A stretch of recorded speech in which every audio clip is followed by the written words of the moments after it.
collision with purpose, in pursuit of purpose.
Greetings, friends of the A Collision with Purpose Project. Welcome. Wow, what an awesome day, right? We're so close to the big day. So, welcome to Voice of Man in a Changing World. I'm Dr. Laxley Stephenson. This groundbreaking podcast delves into the multifaceted experiences of men across different generations. And you're seeing some of these differences here, right? In an era where societal norms and expectations rapidly evolve, this show offers young and older men a unique platform to voice their challenges, triumphs, and perspectives. Good evening, ladies and gentlemen. My name is Augusta Foster, one of your co-hosts, and in each of these episodes, we aim to foster an understanding and bridge the gap between generations, exploring ranging topics of masculinity to mental health, career dynamics, and personal relationships. I'm Xavier Willcox, also your host, and by bringing together voices from varied age groups, the show sheds light on the commonalities and differences in the male experience, encouraging open dialogue and mutual learning. Juan Marcel here, and whether it's a teenager grappling with the pressures of a social media or a senior reflecting on the changing definitions of manhood, Bridging Generations is committed to uncovering the real stories of men navigating the complexities of a changing world. And we are your moderators for Bridging Generations, Voices of Men. We're happy to have you all tonight. Guys, we're back. Doc, what's going on? Wow, we are back. I should be asking you, gentlemen, what is going on, because I know you're out there. You have your, you just know what's happening much more than I do. So I'm going to be here to learn from you guys tonight. But guess what? We have a packed night, loaded. We have a powerful guest coming on. We're going to learn more about him in a minute or so. But before we go there, we have some things to talk about. And March 2nd is right around the corner. How many days is that from here? 24 hours. Oh, it's not days, it's hours. Yeah.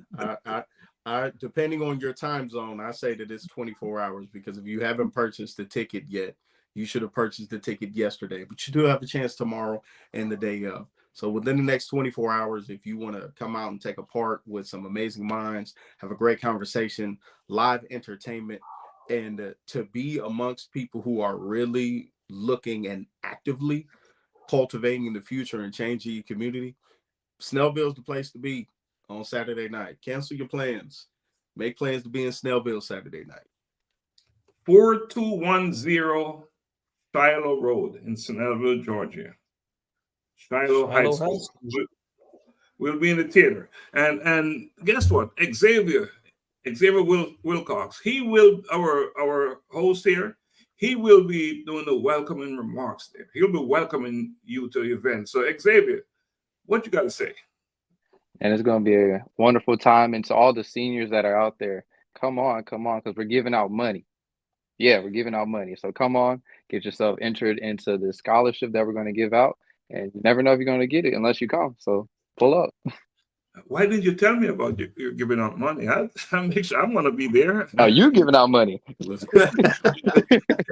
I thought you was going to give us some too. My commitment was to say no. I'm saying no. You're giving out money. I'm getting ready to sign up. Probably wear a different type of outfit to be there to collect that money. Yes, we are giving out money. We're giving out 3 scholarships for students in attendance. And, you know, our producer, Donna Thompson, host of the event, she's organizing it in such a way that I think what she's doing, when students show up at the event, she'll get their names and she'll drop it into some type of bucket or hat, and then some point during the show we will go into the bucket and we'll select names. And 3 of those students will be the recipients of a Collision with Purpose scholarship. So isn't that awesome? Awesome. That is exceptional. That's amazing, man. See, I like how one you put it, you know, awesome is awesome, but exceptional is special. Yeah.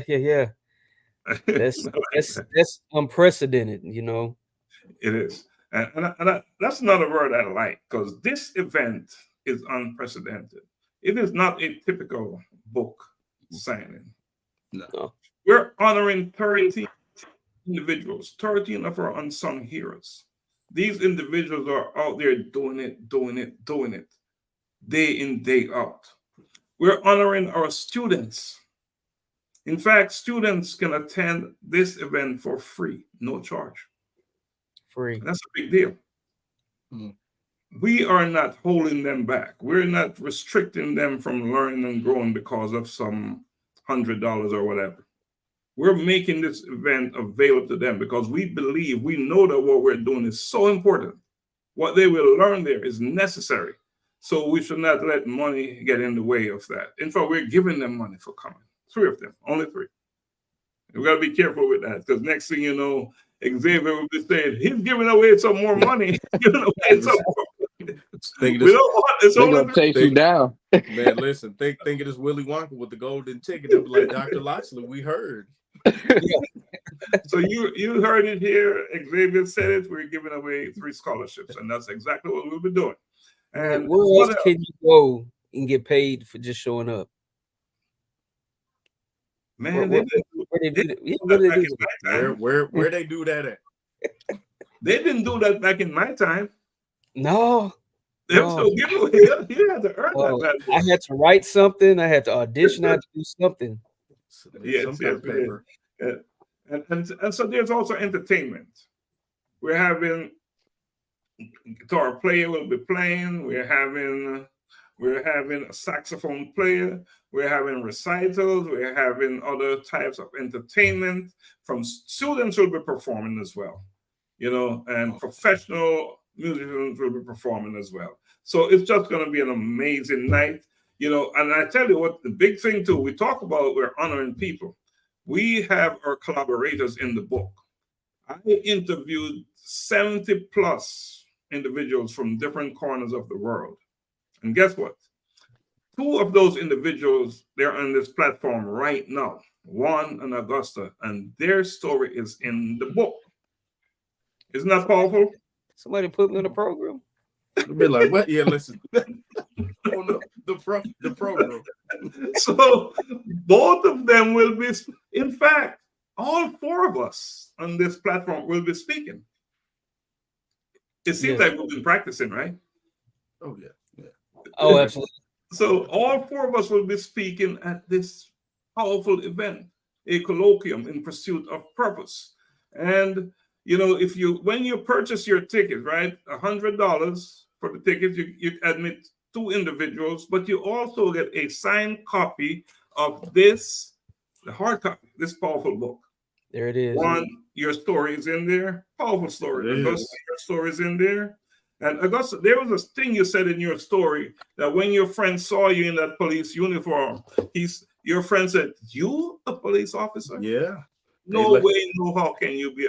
They let you be the feds, is what I was told. So they let you.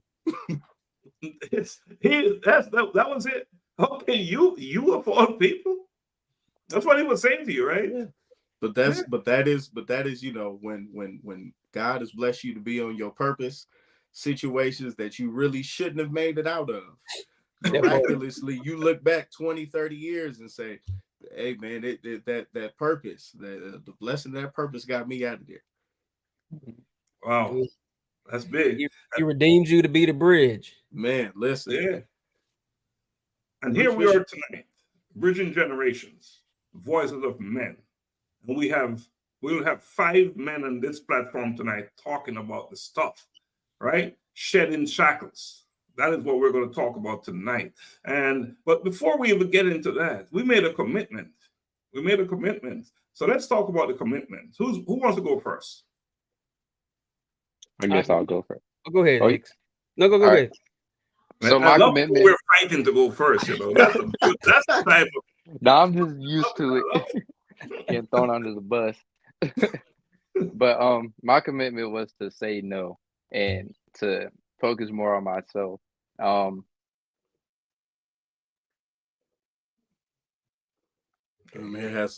May have some internet issues, you know, temporarily. I think.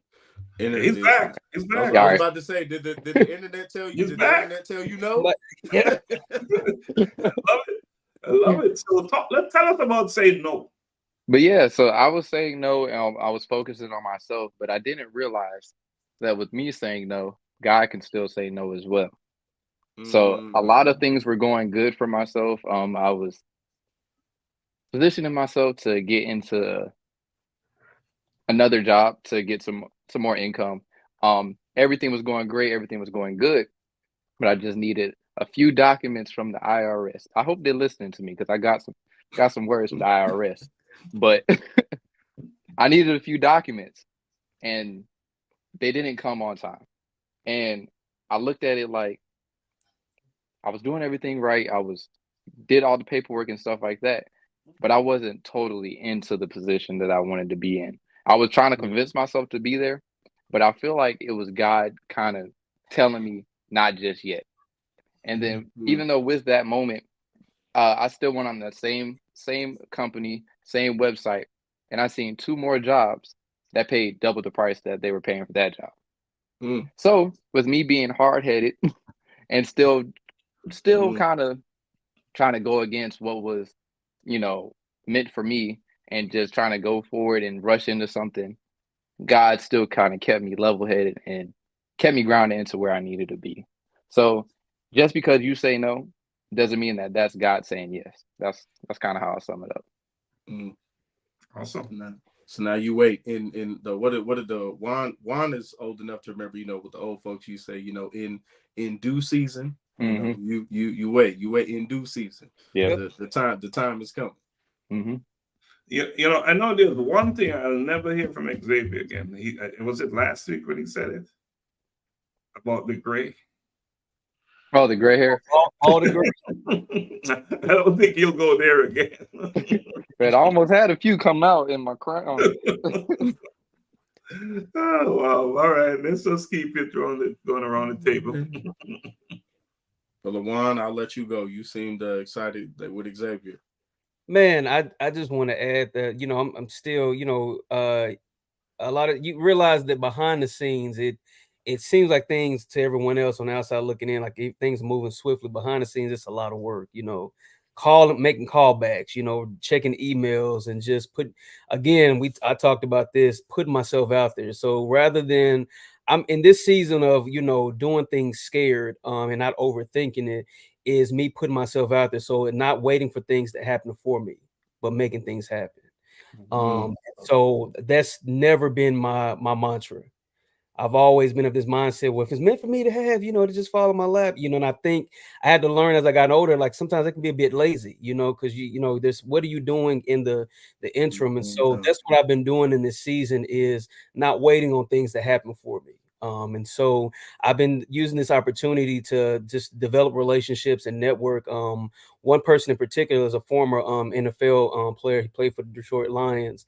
He came in to tour the academy, and just the first time we met, we just connected, and just everything that he does, I'm like, bruh, I used to be there. And it's, I'm gonna say this, it kind of made me feel old, because at first he was like, man, Juan, you're where I want to be.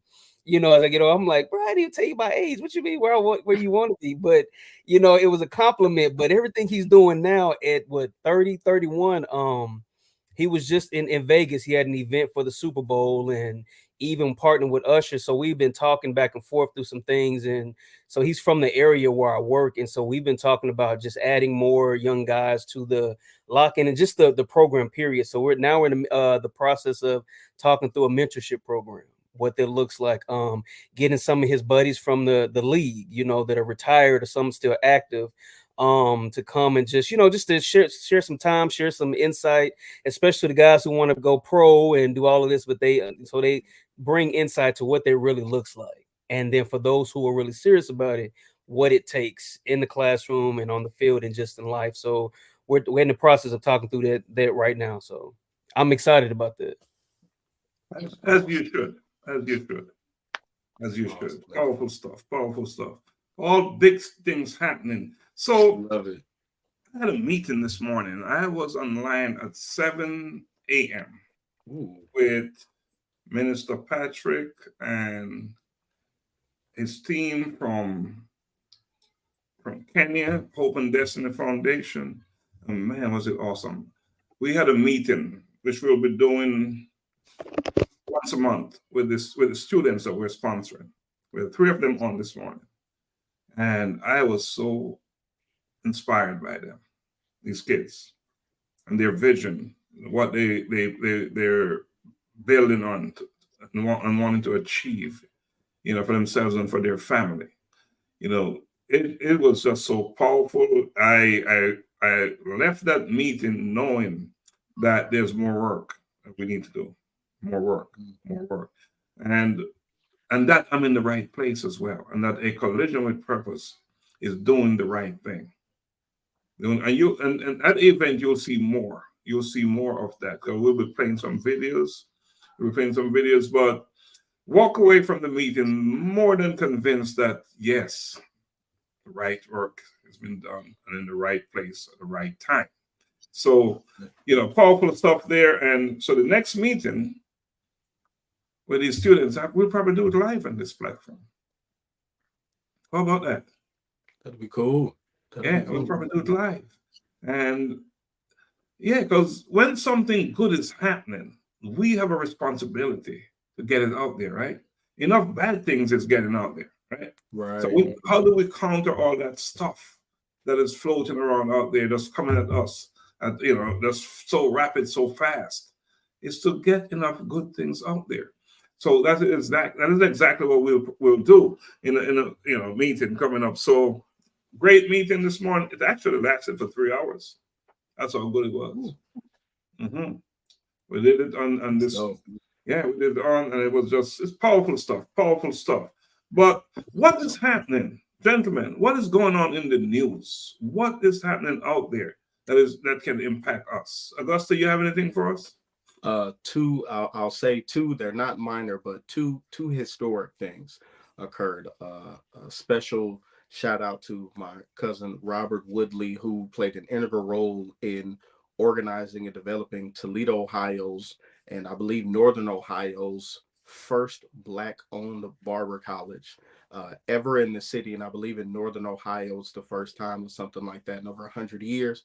And also to my cousin, Anthony Glover Jr., who in nearly, I believe, 200 plus years of his former high school standing, there had never been a Black alumni hired as a full-time member of faculty staff. So my cousin Anthony this past week, the first Black alumni hired by his high school, and it's 200 plus years of existence. So some amazing history for the family. So yeah, just a special salute to them, because I know they'll go back and watch this, man. I greatly appreciate y'all, you know, for being family and just being able to watch history play out in real time. Is it, man, like there's nothing like it.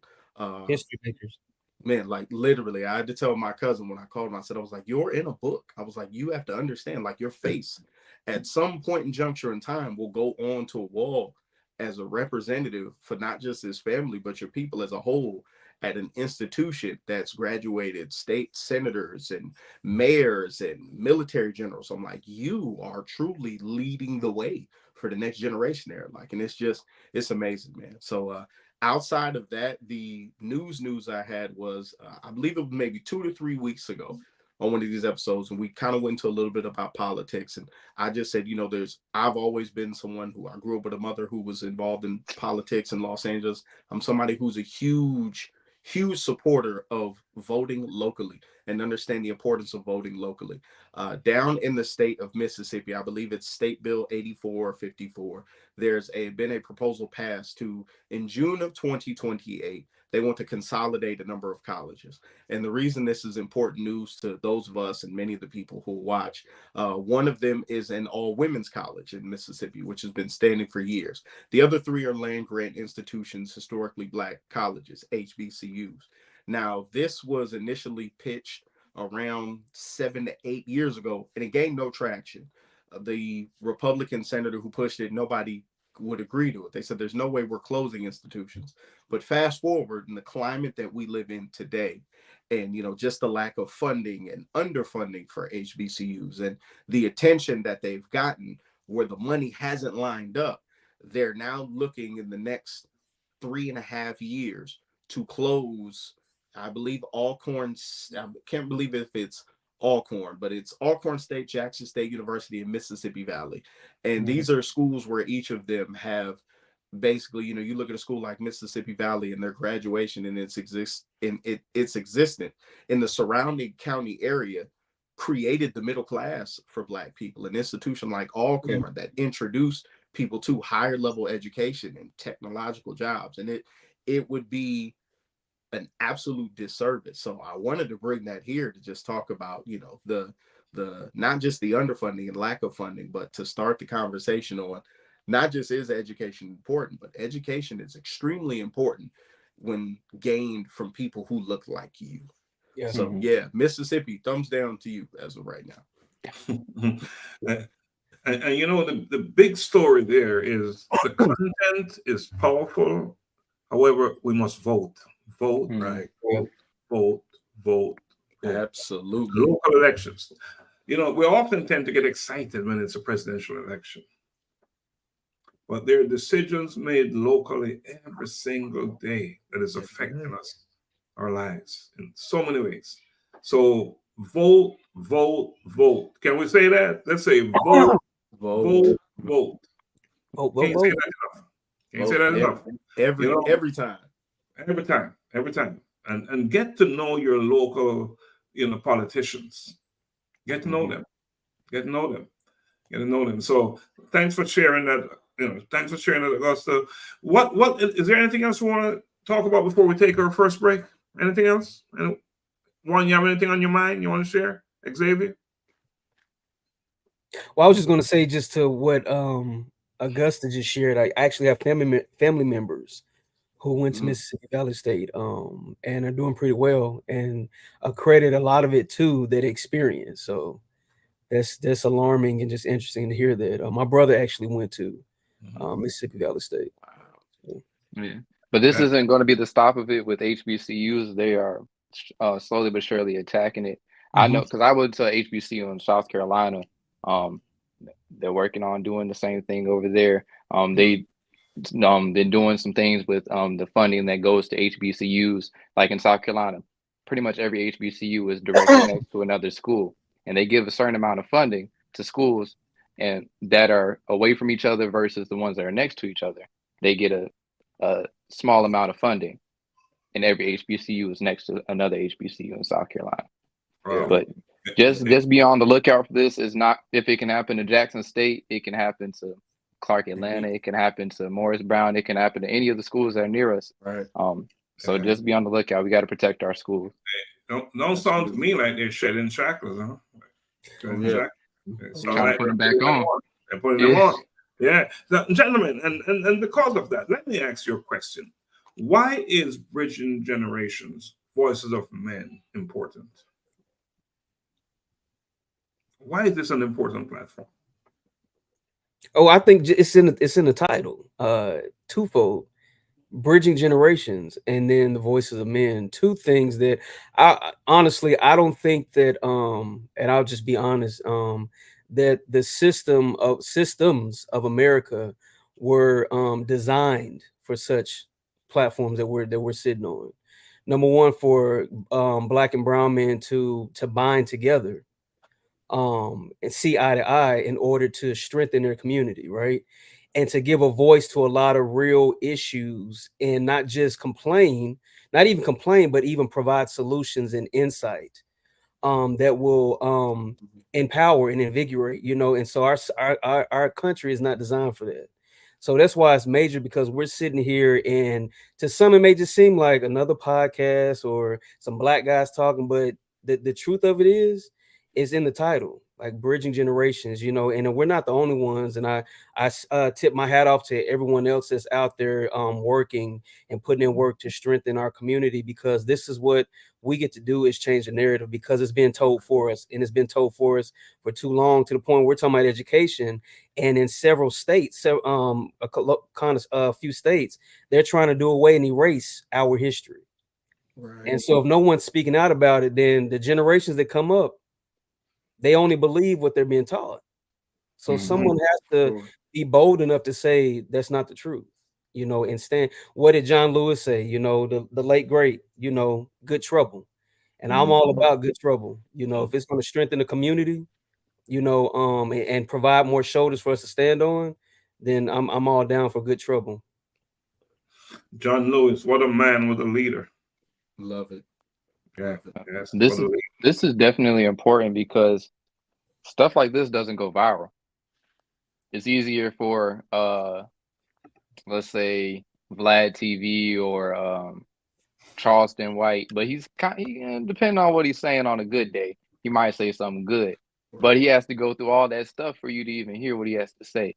We're coming to you straight up front, clean cut, off the dome, literally, with how we feel, and it's what is needed to be said and needed to be discussed, but it's not getting reached at the people that need to hear it, because we have all this other stuff going on. But well, we're changing some things, right?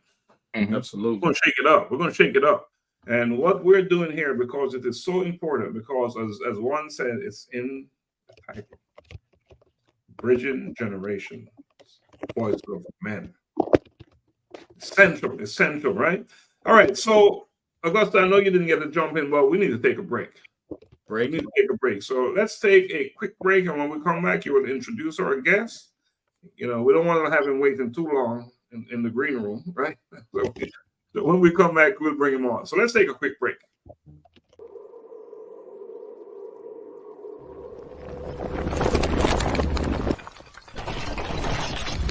A collision with purpose, in pursuit of purpose.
right, we had some familiar faces in that video.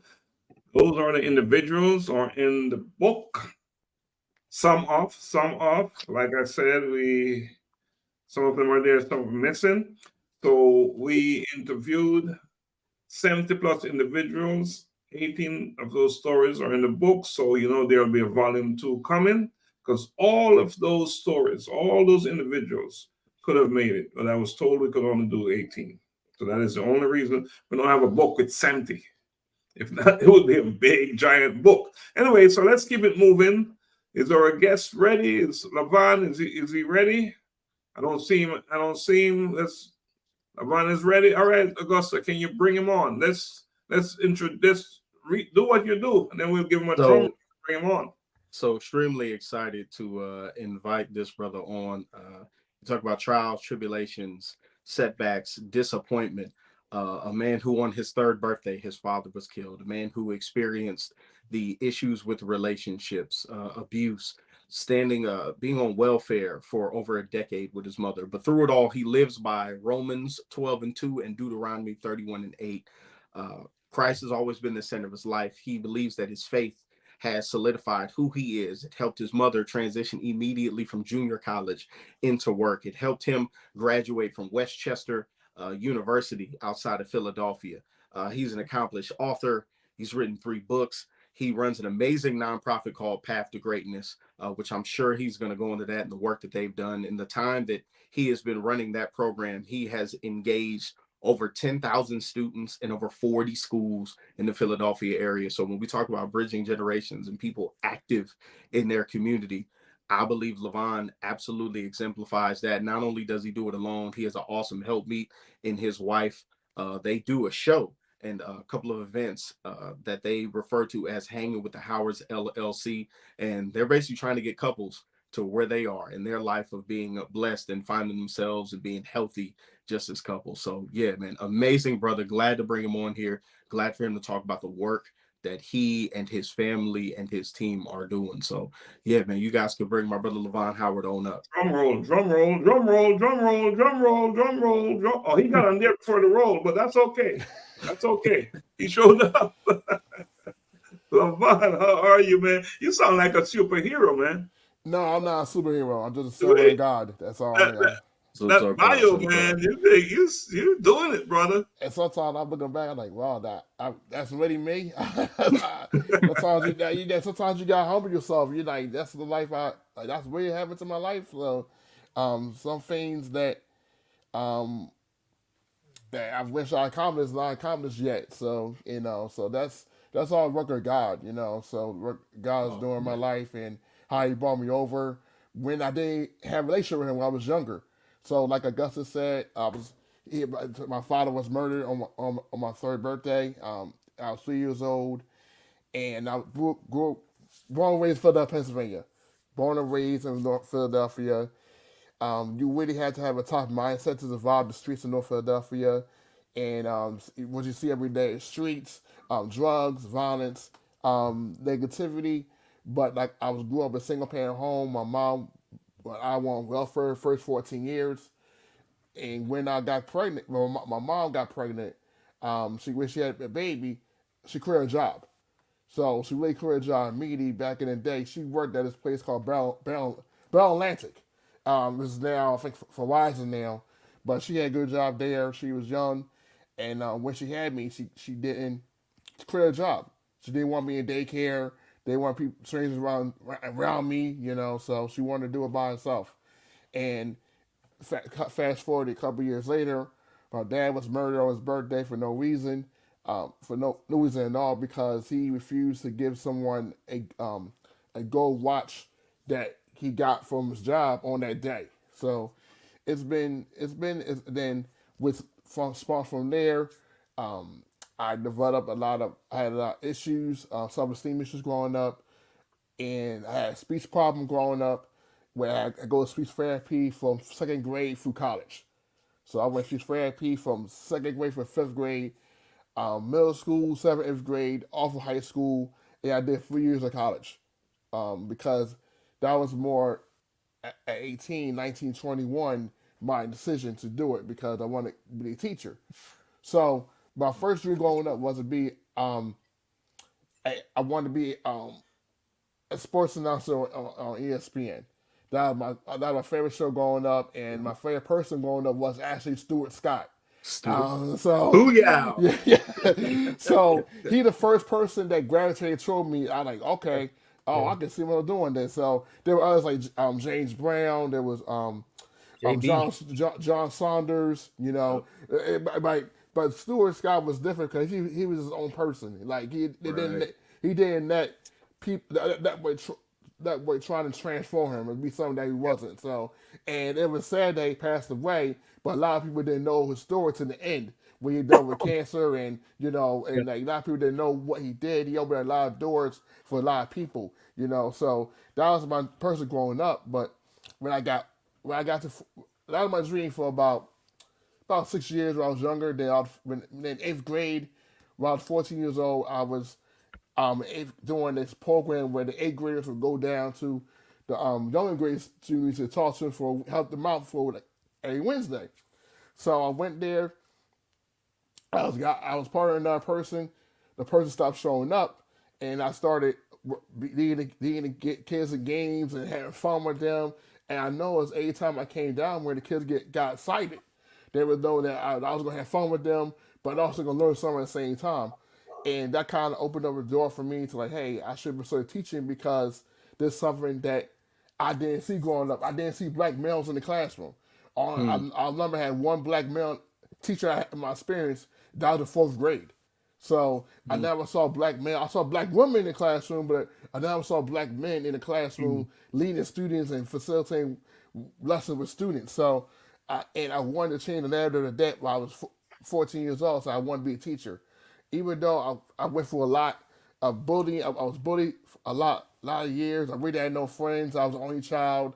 So high school was like I was pretty much by myself, and I did play baseball 4 years. I played football 1 year, but I was still alone. I was by myself, and a lot of people were not in the journey of supporting me in terms of, hey, I want to be a teacher.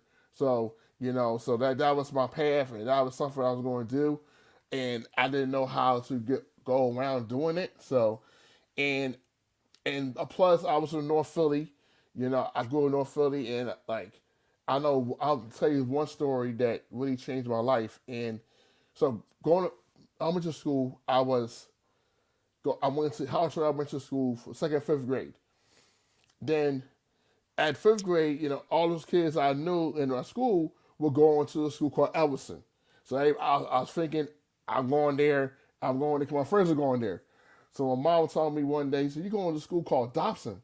I never heard of this school in my life, never been to visit, anything like that. So the school was pretty much in a white neighborhood, the other side of the city in Maine. So North Philly, so basically that means basically middle school years, I had to get up 6 o'clock in the morning, 6 a.m. in the morning, and eat breakfast, get ready for school, then take the school bus, the first stop of the school bus to Dobson, and the last stop to Dobson from home. First and last stop every single day for 3 years. So that was a big culture shock, and I didn't understand why my mom did it and anything like that, but it taught me how to be diverse. That my world was not just North Philadelphia. You had to go out and see the world and see what the real world was like. So I endured that, and I remember in eighth grade, my first couple years was terrible because I was very smart, but my behavior was terrible. Like I would get like A's and B's, but threes on my behavior because I was trying to stand out, I was trying to fit in, I was trying to make new friends because I'm in a new environment. I'm from North Philly, everybody was from Maine, from Germantown, so I was in a whole new world by myself. I basically start over at 11 years old, and so that led to me getting in trouble. I got phone calls a lot while I'm home during the first year, 6th grade. I got suspended from school, I think 7th grade, and it was a lot of transition in that time. My mom was still in college. My mom was in CCP for 8 years, so she didn't get phone calls, especially at night from school from my teacher. So, but I was really running wild. Now I was trying to find myself, and I was doing things to get attention, but a negative way. So I didn't let my talents really show off in the classroom, even though I was the A's and B's, but I wasn't really functioning as a student that you want me to be. So, so in the 8th grade, I turned it around, my behavior turned around, and I decided to, they asked the students, anyone want write a speech about their journey while you were here at Dobson, and I stepped up and I decided to write a speech, like knowing that I had a speech problem at that time, even though even though people might be laughing at me at the time, and I just put myself out there, and so the schools they say, oh, congratulations, you will probably do a speech, so I got picked to do a speech. My graduation day, 8th grade, I didn't tell my mom, I didn't tell my family that I was doing it. They were seeing the program, so I told her I was doing like a writing assignment, so and I needed help on it. So and then they saw the program at graduation day, saw my name. They were shocked that I was doing a speech. That knowing that this little boy from North Philly that had speech problem growing up is now doing speech graduation day.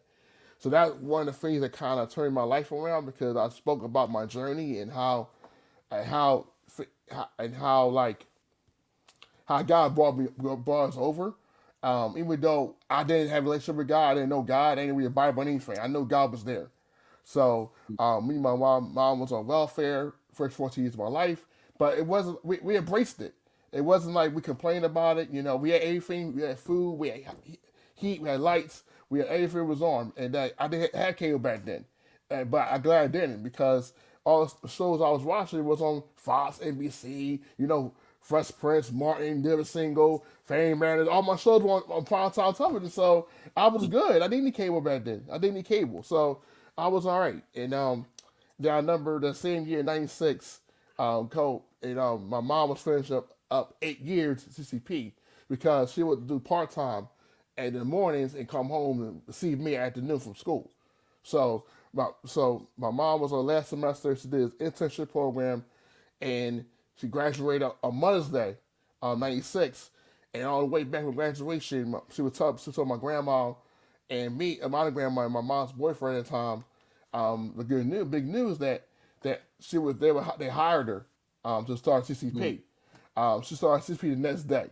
So me and my mom graduated the same year, and but before that, my mom was at every report card conference, every event that I had, every award ceremony I got, my mom was there. So my mom, one of those moms, was very, very engaged, and especially the K 8 years. You know, high school was different because report cards were different times, and they did it differently than elementary middle school. So my mom graduated, and my mom worked at CCP for 25 years. She did registration in front of the Parnell building. She was there 25 years, and she retired in 2021. So, so then for me, I went to Chester University, got my degree in elementary education. I was an RA for a year and a half. I was part of Black Student Union. I was part of Black Being United. I was part of OMA, Almost Multicultural Affairs. Um, I I still I was still on a teaching path. At that time, I was an elementary education major, and I noticed in the classrooms I was the only black male in the class. It's most of the core courses I was on the black male in the class. I embraced it because they showed to me that they showed the students how bad I wanted this and how bad my passion was. So I didn't run from it. I didn't complain, oh, there's no one else like me in the classroom. I embraced it because they knew how serious I was and how bad I wanted this for the community that I was living in. And see black and brown kids, see a man that had a lot of struggles, had a lot of speech, still could be an educator. So, Yeah. so I went through that, went to student teaching, graduated, and I remember it'd be 20 years in May already. It's crazy. It'd be 20 years in May, and I remember but that one year I graduated college, the Mother's Day is the next day.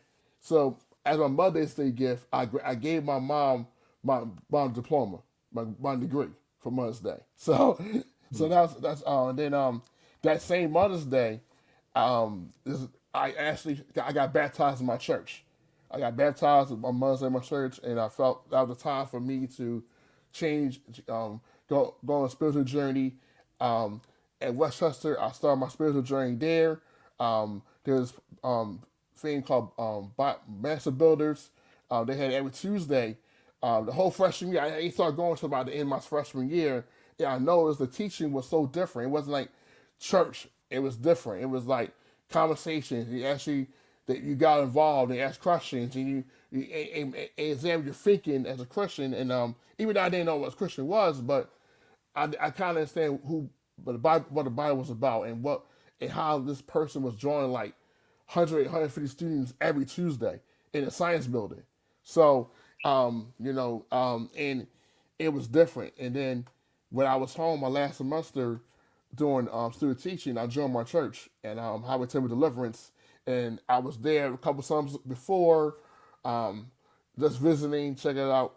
And I saw the pastor that was there. He was very passionate, very engaged. He was a people's person. He wasn't like the pastor I saw on TV at the time that was all about flash. He was just a hardworking person that cared about people. And I joined the church that last semester, and then 2 months later I got baptized. So, and then from there, and so that same year, right before that same year in February 2020, 2004, there was this murder of a young black boy going to school. He was killed in a crossfire at T.N. Pierce in North Philadelphia. It was right near my house. And it was like a first national big story of, and I told God at the time, God, if any way I could be back in that school, I'll be there to help them get through that time. And I ain't know what capacity I was being in that role. I was gonna be a teacher. I don't know what that was. So, and then around the summer of 2004, and I was still debating on what I should do, be a teacher. I felt I wasn't ready to be a teacher. You had to take all these tests, get certification. I wasn't ready. Then the guy told me, hey, do city year. There's a community service program where you do a whole year, you get money back, you pay back your loans, for you've done it 10 months. So I did city year. Didn't know why I was doing city year. That was the kind of my backup plan. So I did city year. I remember we went in retreat the first week before you go to start schools, where you decide you get team building activities, you get to know your culture and get to know people real intimately. And they did a lot of serious workshops that challenge your past, your traumas, and it got very emotional. But one of the workshops they did was they went to the schools, and they were going to be serving that. And one of the schools they were serving that is T.N. Pierce Elementary School. So I knew then God was like, I'm in the right place. So that night I got 2 pages letter to them about why I should be there, how I feel about it. Then they announced the teams, and I was on the team at T.N. Pierce Elementary School. So I served T.N. Pierce for 2 years, and one of the programs I started was the Boys Club for Black men. I had no experience doing it. I was suffering that was needed because a young black man was shot. There was no place for young boys coming together and talk about the issue, and talk about how we get through this. So I had no guidance on how to do it. I just did it. So I met the boys, the third, fifth, fourth, older kids every Wednesday. I started about 6 months, and the boys they were engaged. They were cool, but what took it to the level was we had people from the senior office start coming to the sessions. People that work downtown near the Red Cross building come out of their building and be with my boys every Wednesday. And the boys graduated to the young man, the black man, his name John Armstrong. I can never forget him because without him, I don't know where I'll be, and I don't know where Boys Club would be at that time. So he started coming every Wednesday. The boys were engaged. They had fun. They were learning new things about themselves. And then one of the big workshops I did in that year, I did kind of like a state, like one of the workshops I did in my training. where I brought fighting the girls, and it was really really powerful. I had coworkers from different schools come out that day, can you come out to preach to the kids, because it was something where it was around that time where they would celebrate the memorials of young boys' death be a year later. So they needed somewhere to comfort, to talk about their feelings, talk about their emotions, and it was powerful, and it really stirred me up. Say some next year. So next year, I did the Boys and Girls Club. For I had one of my coworkers at the Girls Club, and it really worked out. And ever since then, I started working at school programmings. I became a teacher. I started at two private schools for 3 years, combined 3 years, and then 2013 was a turning point year in my life, and I started Path to Greatness because I was Path to Greatness. Yes, I was waiting for you to get to this because I was like, you started a lot of things, but when because I remember initially meeting you and you talking about it, you've and I know Juan want to ask you some questions because Juan this is the second week in a row, I believe, where and me and you share a similar story, and I told Juan but the host last week. Rarely, I only have one black male educator.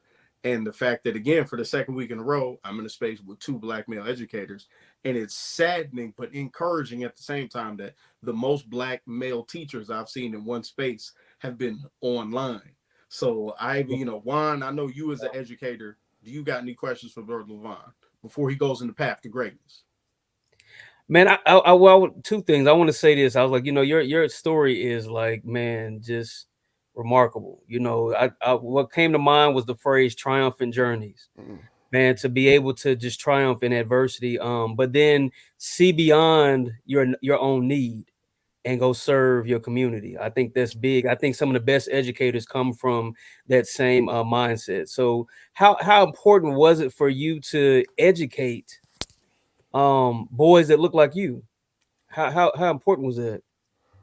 I think it wasn't planned. It was something out of coincidence because I felt at that time while I started the boys club that they needed someone, they need to be heard, and they were actually still in that transition. They was going through the death of one of their classmates, and they didn't have that space where they could talk about that and how they felt and what they were going through as young black men in 4th and 5th grade.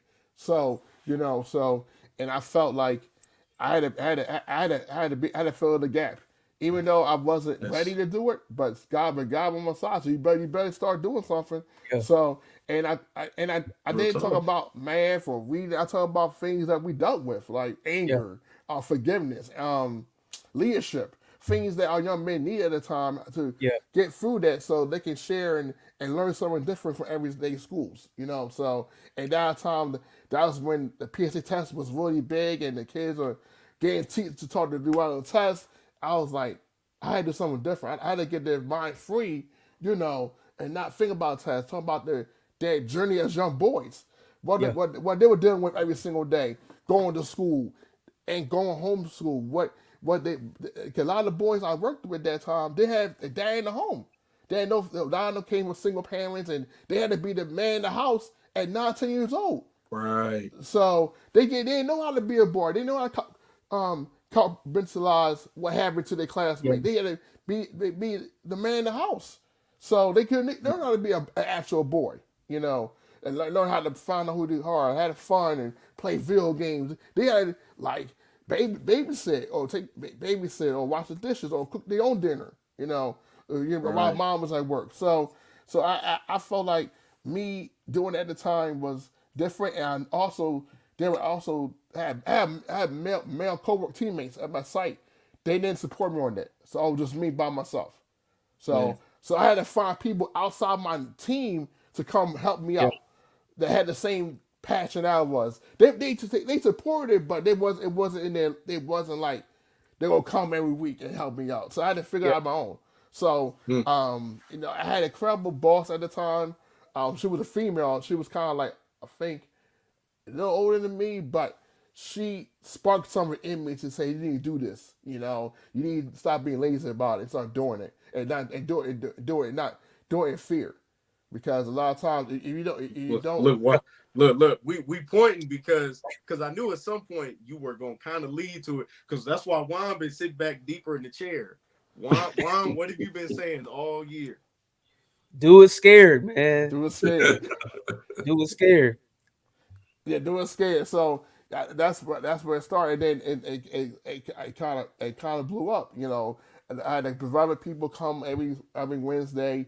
They end up also he had to connect with the Fit Up and Soul at the time. We in football, and he got them free tickets to a game. And it was on Sunday. The kids loved it. A lot of those boys were never been outside of their neighborhood.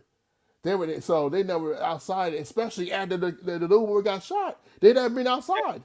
So Yeah, me taking right. them to like the Wells Fargo Center, see where football and get the food. They were so happy and so elated. It was like incredible. to So get to get that life experience. So you go from the boys. So now tell me, how do you go from boys club to transitioning to girls club to then doing engaging 10,000 students yes, over 40 schools in Philly? wow. Like, So break that down for me. so at the time I was at actually my junior year. I was actually at this place called Playworks, where you actually do lead games with kids, like socialized recess, with all the kids K through eighth grade, and I noticed at that time, December 2012, the middle school students were not being encouraged in a positive way. They were being taught down negatively by staff and teachers, and they felt like the teachers felt they could not get food to them. So I remember one day I was in the office on a Friday. I was watching this Ray Lewis video. While he speaking to the same basketball team, he mentioned about being pissed off with greatness, and that struck with me. I was like, if you're okay, if you're not pissed off with greatness, you're okay being basic. And that was where I was like, wow. I was all like, so I came with this idea, hey, I want to do a session like a Friday. I want to do a session with the kids where I brought people I knew at the time to come speak life to the students, talk to them, kind of like a career day thing, but it was kind of like, but so at the time, that school it was only one sixth grade, one seventh grade, one eighth grade, so it was small enough that we can do it. So, and I talked to the principal at the time. She was a God-fearing woman, and I told her about this idea. I want to do this on Friday. At the end of the day, see what happens. I know Fridays are bad. Right. So she was like, okay. She said, okay, you can do it. All right. So in between winter break and the time before the sessions, I reached out to people at that time. There was email or Facebook or Yahoo Messenger. So I did Instagram back then. So Look, so so Xavier, you're a little young. So there used to be this thing called so the young brother on here, Xavier's young. Xavier wasn't alive when we were doing the AIM. So whenever I always take a moment to explain, he wasn't outside yet. So yeah, I was emailing people, and it was going, and then people responded. They were like, "Okay, I'll come down on Friday," because I know is that a lot of people didn't work on Friday, so they were going to work on Friday. Maybe 60 kids for an hour. Okay, I could be done with my day. So it worked out. It kind of worked out that the day of the session, it was a rainy, cold Friday. The kids in recess, they were hyped up, they were antsy, they couldn't do it. So then before the session, I talked to my eighth grade class, eighth graders at that time. Before this session, I had a hard time wishing them the whole year. So like every time I came there, they were not engaged, they were not participating. So, but when I spoke about, I got guests coming in the school, they were like, "Mr. Vaughn, can I help?" So I remember half the eighth graders helped out that day. But if students started coming, they would come downstairs and get in the oven with them. They would welcome them. They would lead icebreakers with them. That I taught them. They would lead discussions. I was like, where was this the whole school year? So I don't know. I think they realized that I cared about them success. I cared about them. That it was I wasn't doing this as a job. that I brought people in from the outside that really cared about them, that That's wanted to see them be succeed. So we did the sessions. We had the kids split up and intermingle with the grades that we're in. I noticed that if you kept the kids in the same class, certain kids will, goofing around and making a bad experience. So I ended up having 14 speakers coming on Friday. All them African American, all of them had business owners, all of them were leaders. I had a couple high school students at the time. They were in high school. They were about to graduate high school at the time. They were there as well. And then what I did was then we did a session. We spoke to the kids. It was incredible. And I know and one thing that stood out to me that, at 3:09 the kids dismissed. They want to go home. When the whistle came, over half the kids stayed. They were so enamored that they were talking, ask questions, and dialogue with the kids. I was like, wow. And then we did a debrief, about what's going on, how was the event, how was the session, and how they got to know me. One of the speakers came. I had encouraged her to come because she was struggling because she got graduated from Villanova and couldn't find a job. And I was like, she was like, I don't have a job. I don't think I'm not great enough to come. I told her, listen, you graduated from Villanova. Yeah. You graduated from Villanova. That's a big school. Like, you should be there. So I convinced her to come. She came. Then she spoke about her experience, about that story, and she broke down and cried that she didn't have a job. One of my speakers there gave her connect to a company that was hiring that time, and she got a job with them a week later. So man, won't he do it? Won't he do it? So and then that Monday, I didn't see the impact of the workshop until that Monday. That Monday came, then it was like, Coach Lavon, when they come back again? I was like, oh my God. So basically, the school culture did a 180 turn. So a lot of kids got more involved with me. They got to know probably the grades a little more. So what I did was every Friday, every month for the next 5 months, I brought speakers in and talk about topics that they didn't talk about. I talk about love. I talk about relationships, I talk about anger, forgiveness, leadership, accountability, things that our kids needed at that time that I didn't have growing up. So the kids were really looking forward to it. They got engaged. They were participating. And a lot of the students' behavior started to change for the better. It got so big to the point that we was hosting this other school for playworks because they were supposed to come together the following school year. Most of the 8th graders were leading those activities. And then at graduation, the principal asked me to speak graduation based on the impact that we had with those kids because of the program. Man, we weren't in business. That's a initiative, bro. To go from the guy with the speech issue to speaking at 8th grade to 10,000 plus. It's like Jay-Z, selling out shows. To we want you to come speak, man. That's a run, brother. That's a Hall of Fame run. Gentlemen, we're gonna take a quick break. All right. We're going to take a quick break, and when we come back, we have Gayo on, and we're going to turn the conversation to what are some of the challenges we're having in the school system here and in Kenya. Gayo is from Kenya, so we're going to get him involved with the conversation. We're going to get him to give us an opening introduction, and then we're going to talk to Lavon and Gayo and try and just to look at the differences in both cultures. Okay, so let's take a quick break and then we'll come back. We'll come back with some questions.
right, welcome back. Welcome back. We've been having a conversation with Lavon Howard, hearing his story, and now we also have Gayo. He's coming all the way from Kenya. Hey, Gayo, how you doing? Gayo, can you hear us? I'm good. I'm good. Hello, everybody. This is yes, I can hear you. Awesome. We can hear Am I you well. audible? Yes, we're hearing you. We hear you And loud and clear. we're live. We are. This is Black History Month here in good old USA, and we're talking about shredding shackles. So why don't you introduce yourself? Let's tell our listeners or audience who Gayo is.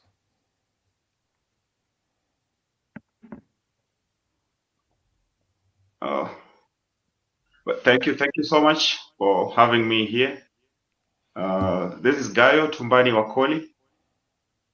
I'm 29 years of age.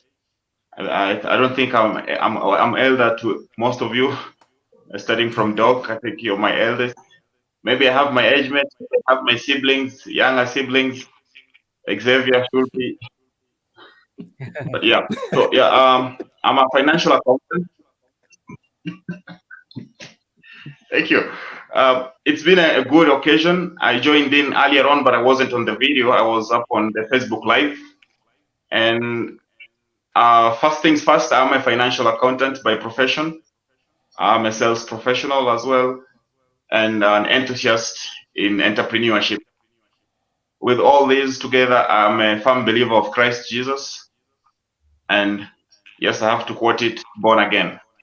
So in this event, I'm so glad to be here. I was welcomed by Dr. Laxley yesterday. That's yesterday. To me, it was yesterday. For him, it was morning. These time zone differences will make it a hassle for me. But yeah, and it's been of a great pleasure for me. I'm here to represent the Hope and Destiny Foundation as the communications in charge.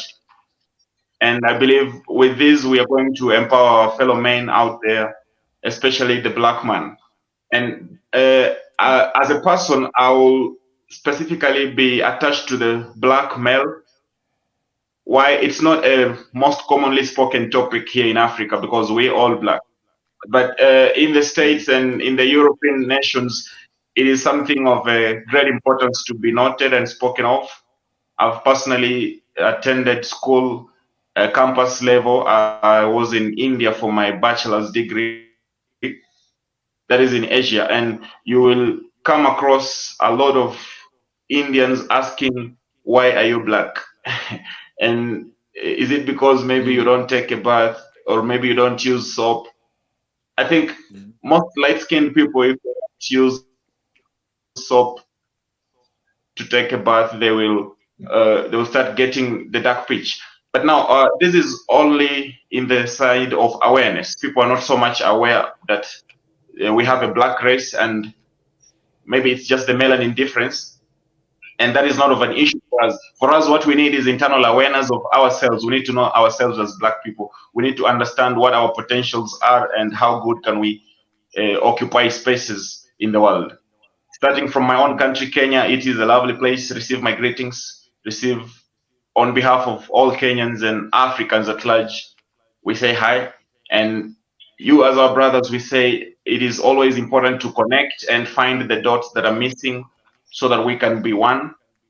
One of the things I've encountered at a foreign country, I'm talking of a foreign country out of Africa, is with a skin complexity, you come across a lot of stereotypes, and some of them will end up being racial based. And today's topic of bridging the gap and probably coming into the challenges faced by the black man, I would like to include one of the issues as racism and discrimination, on top of maybe addiction, problems with gambling, workship challenges, maybe relationships, conflict, and financial insecurity. So if we base all these things together, we can all encompass and maybe brainstorm to come up with a solution that will benefit the future man. And this is the modern man. You and I on this platform and those who are listening to us are the modern man who are supposed to get these issues to the core of it. Doctor said the center of the center. Yes, we have to get to the center of these issues and empower ourselves mentally. Actually, one of the issues also has been mental issues where people get depressed due to the current challenges. So yeah, I think I've gone way beyond the introduction, but this is well enough said. And thank you so much for having me here. We will have more to come. Well, you did exactly what I wanted you to do. I wanted to show a different perspective. Lavon has been talking about sharing his powerful story, and I just wanted you to jump in and just give a different perspective. This morning I was on a call, 3-hour call, as a matter of fact, with Gayo. He hosted the program. We were talking to these youngsters about their future. And Gayo, I want you to share what one of the young man said about wanting to come to America and what your response was to him. There's a slight delay here. Slight delay.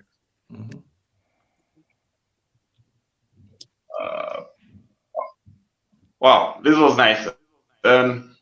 Most of the times when I interact with the young people, I normally like posing questions. I like posing questions. I don't know if you're getting me. Am I audible now? Yes.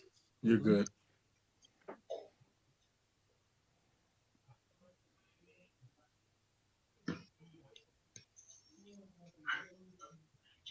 Much clearer now?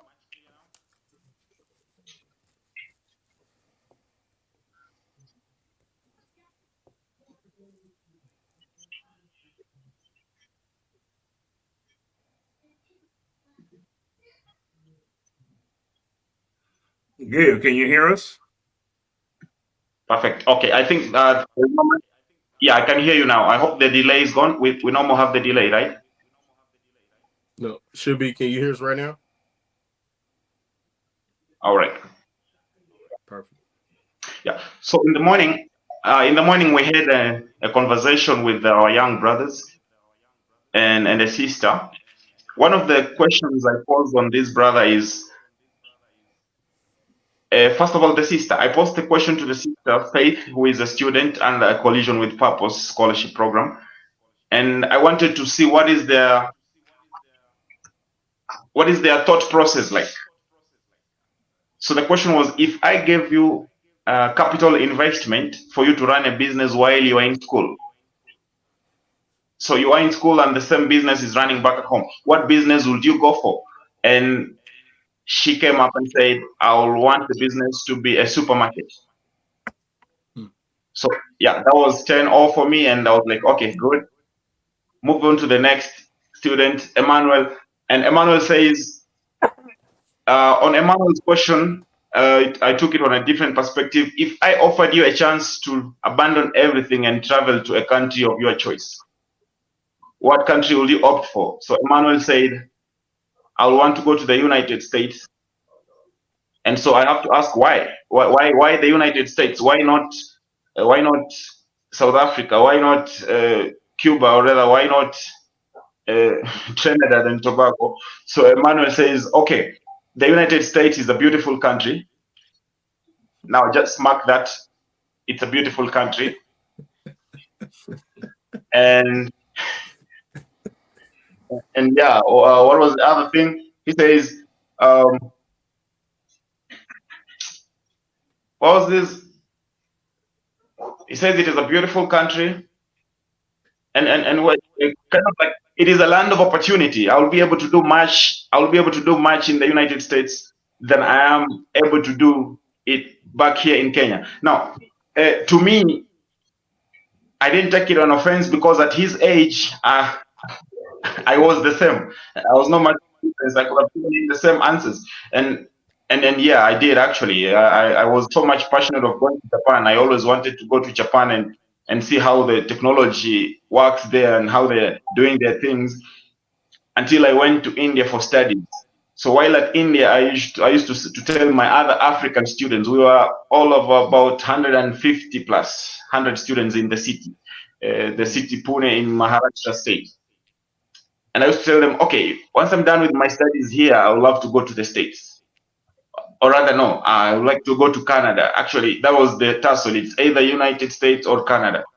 And we always came to an agreement later on and said, we don't have to be in the United States to be successful. We don't have to be in Canada to be successful. Yeah. Why? We have much resources back here in Africa. And my friends from South Sudan is a young country that attained independence in the year 2011. And they used to challenge me a lot because a couple of them used to get refugee status and go to Australia. Now there is that shiny object we all know. If you check at the currency rate between either the Kenyan shilling or the South Sudanese pound to the dollar is quite higher. It's way much higher. And that was one of the motivating factors that made us, okay, I want to go to the United States, or rather I would like to go to Australia. Now, the life there is not as easy, or rather it's not as exciting as we thought, actually. This is after we had done researches, gone to the online media places and checked how is life in the United States, and all we could find is people of our caliber probably trying to make a living, and comparing to the life we have in Africa, I could put it as this. I'll give an example of the UK. In the UK, somebody staying in a single room pays at about 100,000 Kenyan shillings rental money in a month. And now that money is enough salary for a Kenyan family of 5. Right. In the city, actually, not in the village. So now, would you be rather pay rent? And that is actually maybe a 20% or 30% of your income, which you're using to pay rent in the United Kingdom, leave alone the other expenses if you're having daily expenses of gas and accommodate, say maybe transport, a commuter allowance or food or anything. You will be spending a lot of money together compared to if you are in Kenya and earning that just 100,000, splitting it with your family, and then you have a little bit to save and invest. Well, comparing these scenarios, we came up with a plan and said, let's make Africa great. They normally say, let's make America great. But then for us, we were, let's make Africa great. And I was a very passionate person. In every gathering, if you could come and find me talking, most people will be like the passionate Kenyan guy, because, and I think this is a character for many Kenyans out there. Sorry. I think this is a character for many Kenyans out there. You'll not find a Kenyan who is negative about their country. We are so outgoing, and we normally find it like, okay, if I'm not able to do it in Kenya, then I should be able to make somebody do it for me, but still in Kenya. You understand? And it is one motivation thing that every other modern man should come and tap on. I'm going to look at to guide us through this one guideline, that is the mental health issues. Now, as a student, we had a lot of mental health issues while we are away from family. Some of us went to campus at 18, 19 years, and we had to complete the whole 6 years without coming back. You see, if you're on scholarship, going to study on scholarship, it's different than the person going to study on self-sponsorship. The scholarship guys might be able to maybe get free air tickets back and forth in between the years of study. But then the self-sponsorship guys, depending on your background, if you are from a well-off family, you can fly back and forth often. Somebody like me, I only had an opportunity to fly back because my dad was on his retirement 2015, and then that had to make me come home. Not because I came for vacation, like I'm going to maybe relax or anything, no. And then 2018, I came to have my visa extended. But then there are people whom I know, like my own brother who had been there for at least 9 years without flying back. Now, 9 years in a foreign country, you're not in touch with family, you'll definitely be depressed. You're not having maybe the personal touch with people. And as a man, it's different, because as a man, you're expected to maybe achieve and be accountable, probably provide to your siblings who are maybe still in school. And we have the pressure of money. This is a financial insecurity now. I have to make a lot of money to make ends meet. And for every modern man right now, this is an issue. I have to go to work, have to be back at home, and I don't have enough money to invest and make say profits out of the business that I will maybe be setting up. So if we look at these issues singularly, we will find that we have a long way to go if we are going alone. But if we are to sit together and maybe put our heads together, it will be much easier, because we will meet people from different walks of life who have overcome such issues. I've personally overcome the issue of depression. In 2020, when I lost my dad, I was so much depressed to a point that I never wanted to maybe communicate what I was going through. And this is actually the challenges with most of the African youth. I can say the African man is a man who is brought up and with the sense of, I have to die with my problems. We're not used to expressing what our issues are. You see, the African man, you live and die with your issues. The only issues you have to handle is, yes, your wife's issues and your children's issues, but your own issues, nobody will handle them for you. And I think this is something that I've noticed, actually, not just for the African man, but every other man out there. Your issues will be your issues, but your family's issues will be your issues at the same time. So you find that every man is battling something which they can't share with somebody to guide them, or maybe to lessen the burden from their shoulders. Now, speaking out, or rather voicing out, is not easy if we don't have platforms like this. That is, we've said, bridging generations and voices of men in a changing world. If we want to bridge the generation, we have to understand, where are we coming from and where are we heading? We're coming from a generation where maybe speaking out your problems will seem inferior. You will be taken as, say, feminine. Okay, that's a feminine character. You're whining a lot.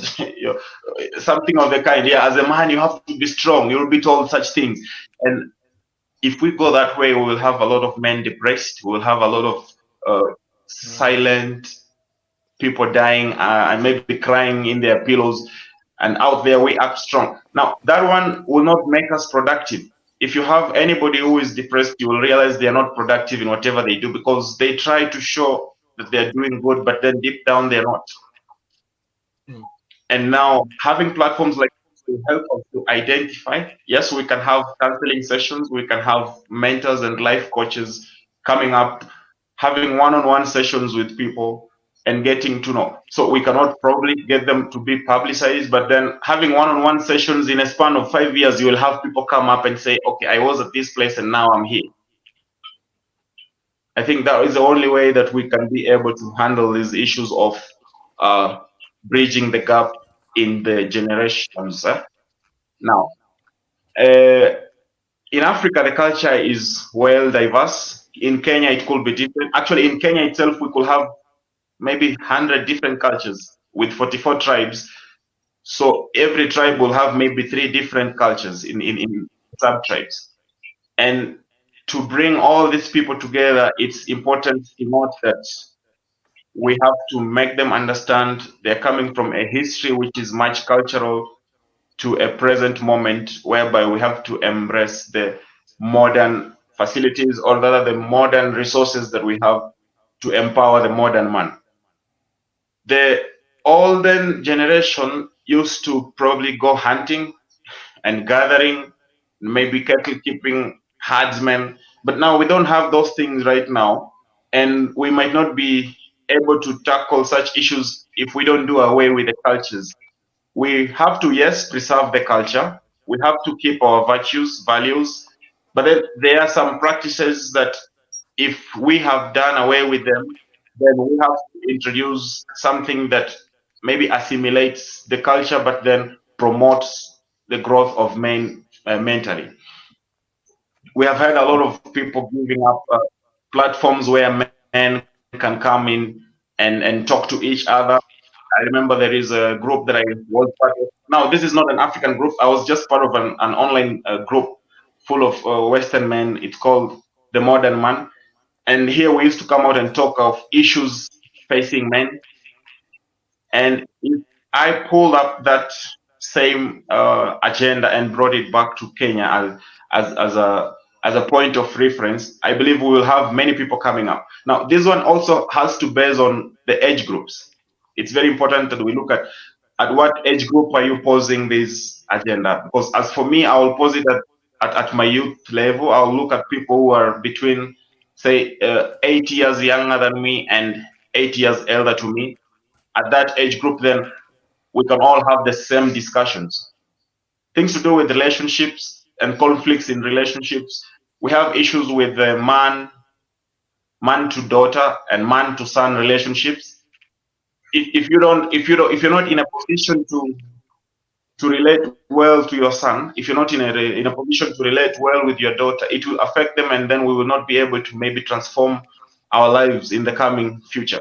So I think we have to tackle things from a younger age to make each of us understand that I don't want us to be brought up the way our fathers were brought up, or rather, I don't want us to emulate some of the practices our fathers took to be in such a position. And coming into child care and upbringing, we will also need to have elderly people, maybe as custodians, or rather, they will be like overseers of us. I don't think we can only lead each other as the younger generation. That's why we have Dr. Laxley here. Yeah, it's very important to have somebody else. There's That's a good place to transition right there. That's a great place. What I want to do, thanks, Gayo, for laying that out for us. And again, what a difference, right? Different countries, different culture. Absolutely. So different. We're all black people. All black people, we're so different in so many ways, but we're so alike.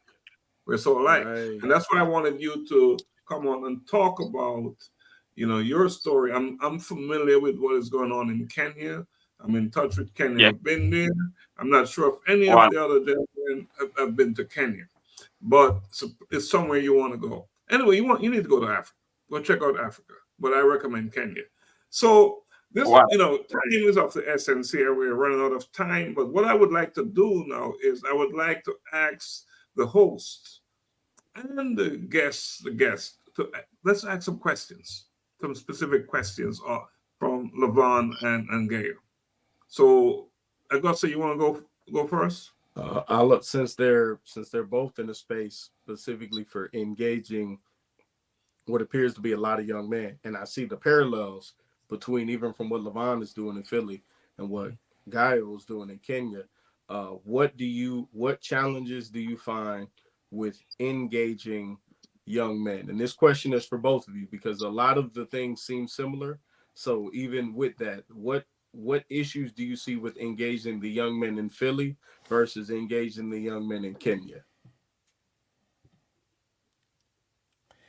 I think my issue is I think for me trying to engage young men and especially for our platform, Man Talk on is just I don't know. I don't know. It's like I constantly remind them, hey, we got this next Sunday or it's a certain time frame. So it's not like out of the blue.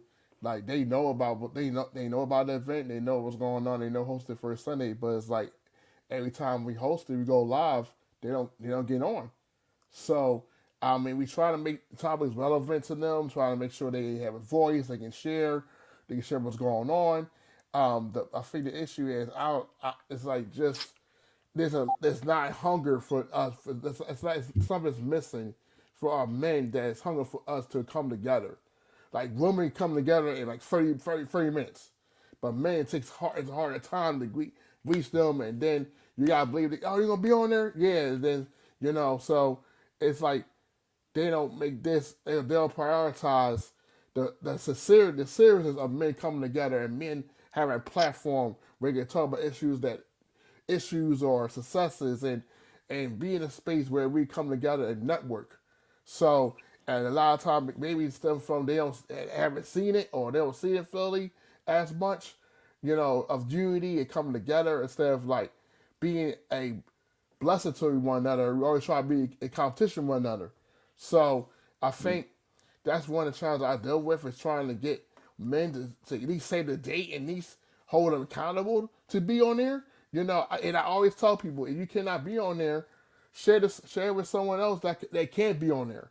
That could be, you know what I'm saying? So you don't take away the opportunity with someone else that in your network that could get on and learn some valuable things and take away something that they might have even not thought of. So, Right. Thank you for that. Let's have they address the same question. Challenges. Well, thank you. The challenges faced with engaging with young men found them to be quite similar in Kenya and India, actually, because I've engaged much more with young men in India than in Kenya. In Kenya, it's just been for 2 years, since 2022. But for India, it's been for 9 years. And both sides, the similarity is they have all been African men. Now, being a Kenyan student leader, I was a Kenyan student leader for 5 years. And one of the challenges I faced with being a leader to the youth, especially, is you find that most people will want you to take the lead in everything.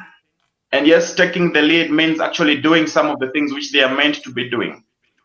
If you are in a position to help somebody, also, we normally say if you are carried on somebody's back, you have to hold yourself. You see, that's not a vehicle, it's somebody carrying you, so you have to clutch on his maybe shoulders or wrap your hands around him so that you can be easily carried. But then you find a position where you're carrying somebody and they're not holding themselves, and they end up falling, and they'll blame you for probably not carrying them properly. Now, in reality, what happens is for Kenya, you will be in a position where you want to empower the youth and offer them opportunities. Maybe say, okay, I'll put it in this way. I normally give people skills. I will give you probably sales skills, how to sell effectively, how to start a business, and how to find also business ideas, how to source funding. And at the end of the day, after you have given somebody all these tips, then they will be like, okay, now how do I go about it? They want you to exactly spoon feed them. When you've already told them this is the plate, this is the food, then they will be like, okay, how do I eat? And it's very critical to a point whereby you end up probably having a lot of time to get your point reached to them.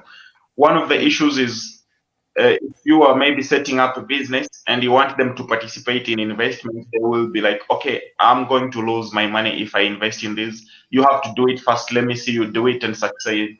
Then I will join in.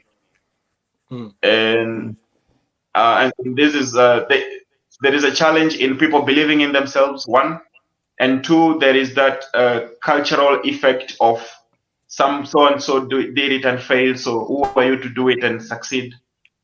People really don't believe in themselves in the initial part. They want to see maybe they want to follow the crowd. I've seen the crowd do this, so then I can do that.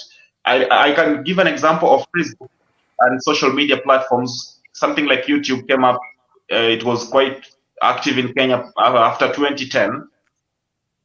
I'm not sure, maybe after 2012 as well, not even 10. Because at 2012, I was finishing my high school education, and there were not many people actually using the platform YouTube. And those who used it were all for video purposes, watching, and not educational purposes, just entertainment. And if you introduce somebody to such things, such new things to them, it will be like, okay, I don't think this is the right time. These things are just so much hyped out there, and we will find our time to do it.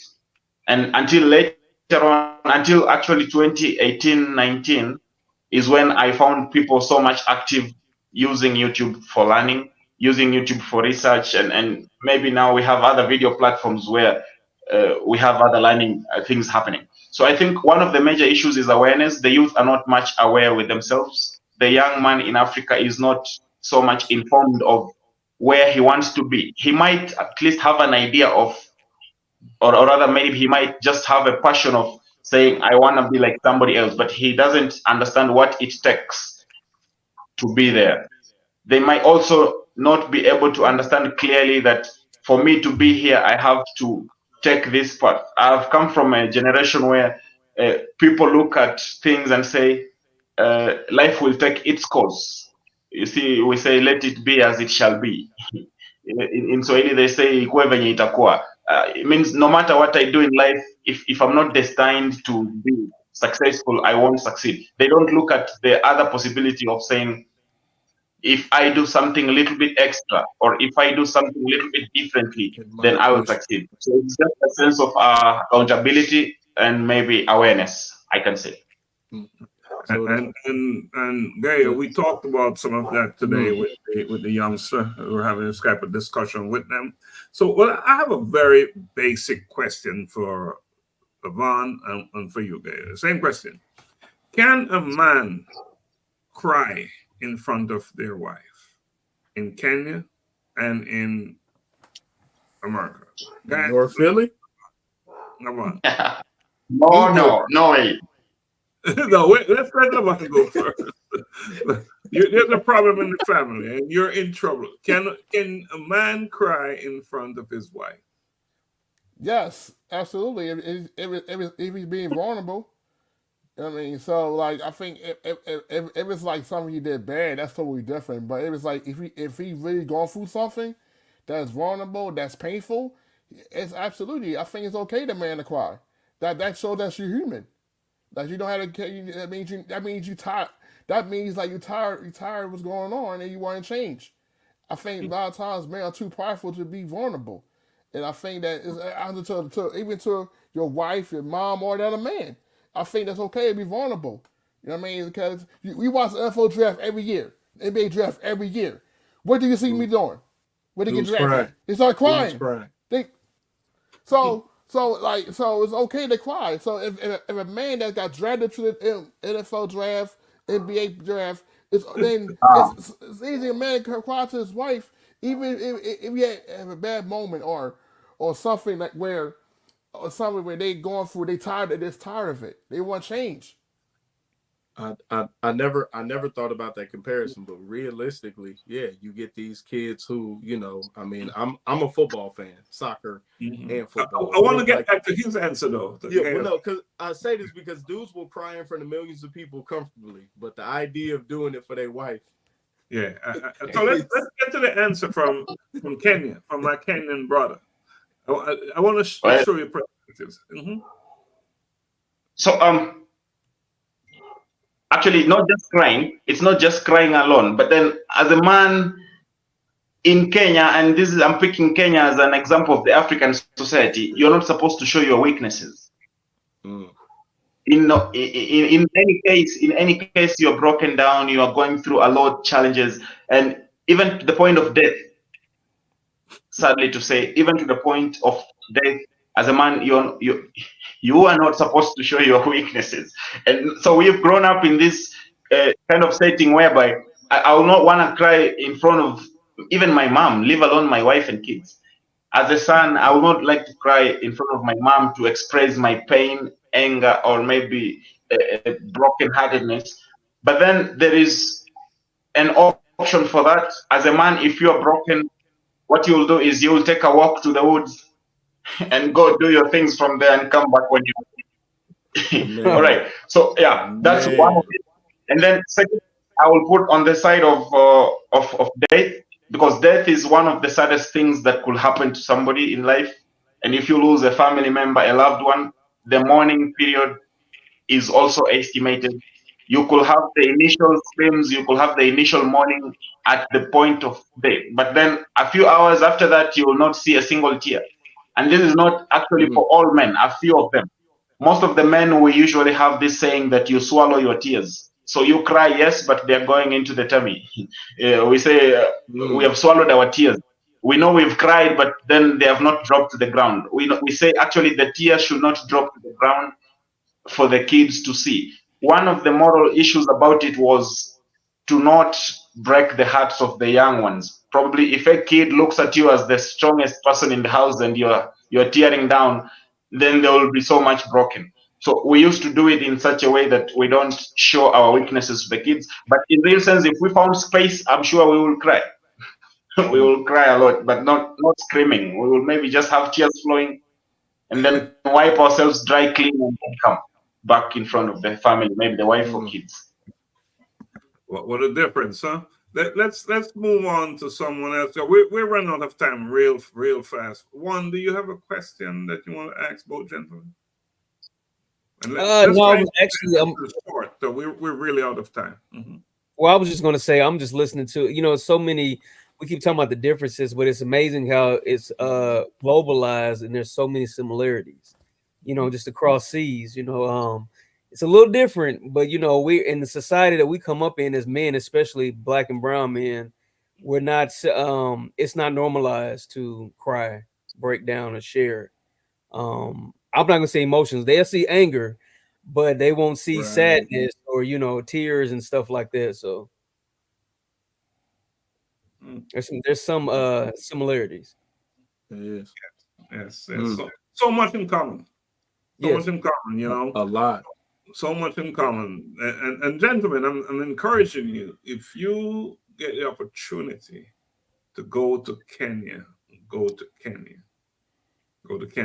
So Xavier, do you have a question for both? No, I'll yield my time so we can, stay on track. Stay on track. Well, we're off track. we way off. It's such an interesting conversation. It's easy to go off track. And in fact, I'm going to invite these gentlemen to come back on because there's so much more we can dive into and dig into with what their experiences, what they've what they're doing with their lives. We barely touch on and what they're doing. Didn't get a chance to explore that, but we'll bring them back. So let's take it to a closing argument, and we'll start with Lavon. Before we go, what else would you like to say? And just try and make it real brief because we're out of time. Closing argument. I want to say that for the men here, men that's watching, that you are great, you are awesome, you are kings, and don't let nobody tell you that you're not a king. That you can do all things that you can set your mind to. The only person that you can stop you is yourself. Not your mom, your dad, not social media. It's yourself. So re-examine yourself. Pursue your purpose, not your dreams. And if you need help, go get the help there. That's my. Well said.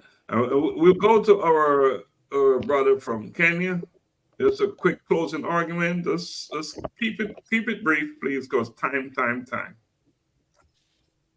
All right, thank you. This is for us who, first of all, thank you so much for having this session.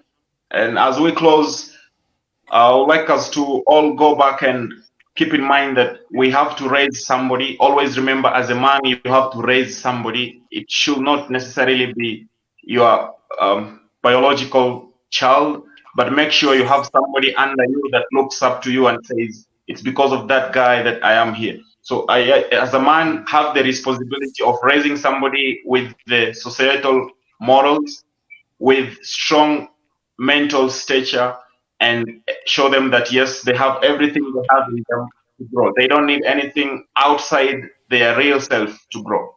We are all encompassed with everything. And finally, welcome to Kenya.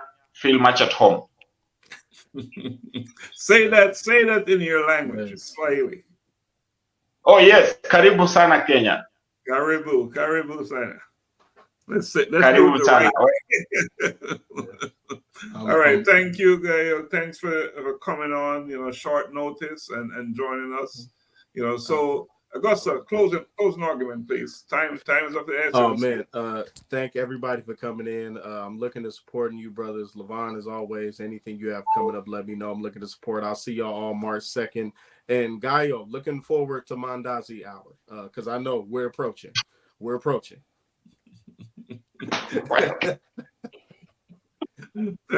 you, Augusta. Juan, you're hot in the hot seat. Just this quick quote, just from the conversation that came to mind. But Dr. King said that the ultimate measure of a man is not where he stands in moments of comfort and convenience, but where he stands at times of challenge and controversy. So being able to triumph through adversity is the true development of character. So Wow. I just wanted to share. That's what came to mind just listening to both of you. So Love you. triumphant X-Man. journeys. That's what keeps coming to mind. Triumphant journeys. So Mm. Wow. Xavier. But it was a pleasure listening to the both of you two tonight. Remember to go vote. And I'm happy to see everybody on March the 2nd. Have a good time. Come get the scholarship money from the great guy. Because you keep spending other people's money. I noticed that. You have a bad habit of spending other people's money, Xavier. If it's up to him, we'll be doing 10 scholarships. Yeah. hey, I'm in there. You just said the number. let's do it. Well, gentlemen, what can I say? Awesome conversation. Both of our guests, you just deliver as all of the guests we have had in the past. And as always, we've always running out of time. Yes. Always running out of time. That is just so, that's a standard.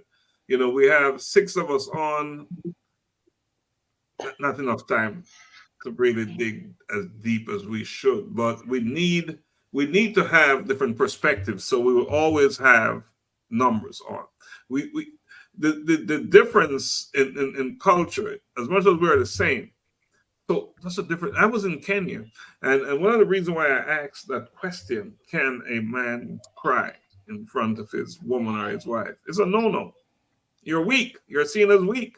I was in a conversation with a group of men, lots of bishops, reverends, pastor, young, old.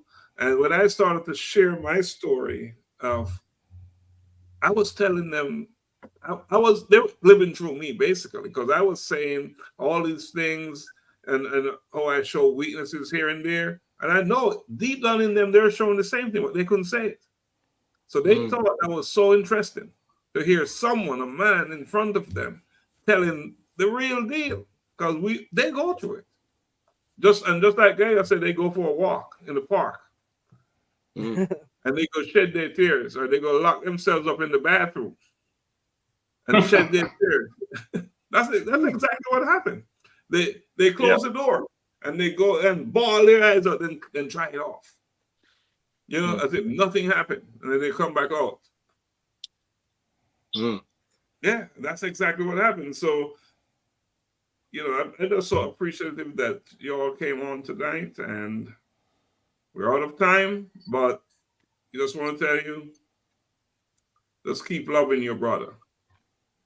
Yes. And keep loving your sisters. And just keep doing good. And Gayo said it right. You need to be responsible for someone, for helping someone. And that's what it's all about, right? Lift someone up. That's the key. That's the magic. And that's what we're doing. We're going to Kenya in September. We're going back to Kenya. We're bringing 20 men and women. We're bringing down there to do work in Kenya. Wow. We will be connecting Welcome. We'll be connecting with Hope and Destiny Foundation, Minister Patrick Gayo, Lady Jessica, and we're going there to work. We're going there to help do what we can. How about that? And to learn as well. Because when you go to Kenya, you're going to come back renewed. You're going to come back as a different person from when you went there. Because there's so much to learn. You just listen to our brother talk tonight, and you can tell there's so much knowledge there, right? So much knowledge, so much to learn. So, not going to drag this on much longer. A Collision with Purpose presents a colloquium in pursuit of purpose. March 2nd, Augusta said it, 24 hours to go.